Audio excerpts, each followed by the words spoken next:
I'd go home after a night of drinking. I'd wake up in the next morning wanting more. I craved more. And I realized this is not good because I needed the alcohol, the beer, to wake me up, to be able to get up. That's what I was getting up for. It wasn't good enough just getting up to go to work or be a husband or a father. I was getting up for that next drink.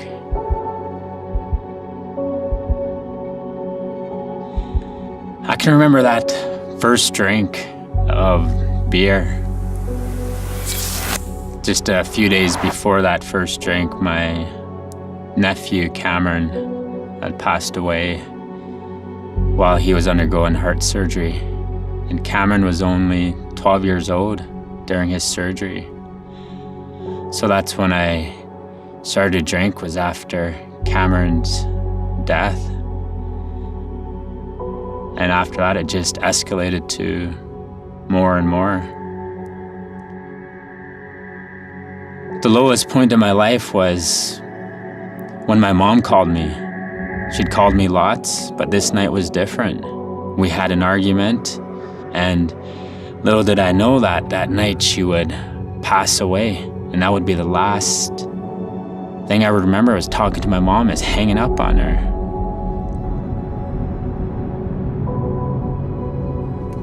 Remembering the last conversation I had with her was an argument about money.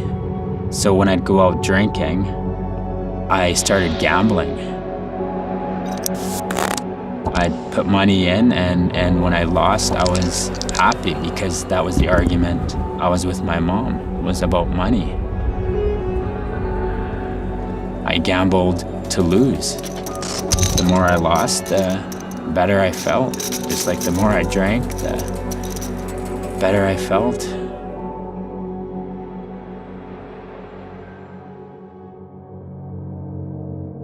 My addiction really got the best of me when I decided to try and end my life. I was at home alone, my wife and kids were gone. I went out into the garage and found a rope.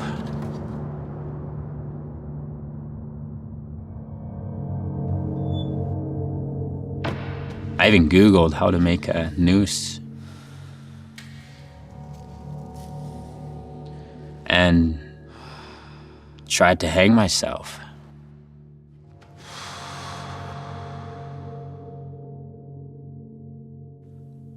After my suicide attempt, I woke up in the hospital and I was angry that it didn't work, that I was alive. And it was at this time I finally, for the first time, cried out to God.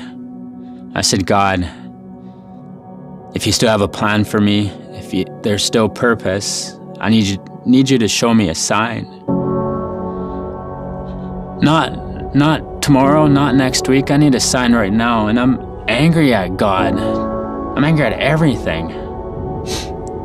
Within minutes, the nurse comes down, sits at my side and says, Tarrant, I see you're interested in the Teen Challenge program. Tarrant, I want you to know that's a good place. I've heard good things about them. They can help you. And as she's talking to me, a peace came over me. And I felt okay. I felt something. It was very tangible, and I felt like I had hope again. And as she walked away, I knew this was the sign that I sought after.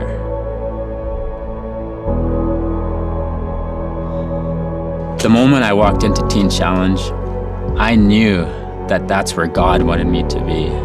I knew that was the place that would rehabilitate me. I knew that was a place where I can put the old things behind, and I knew that was a place where I had new freedom and new life, was at Teen Challenge.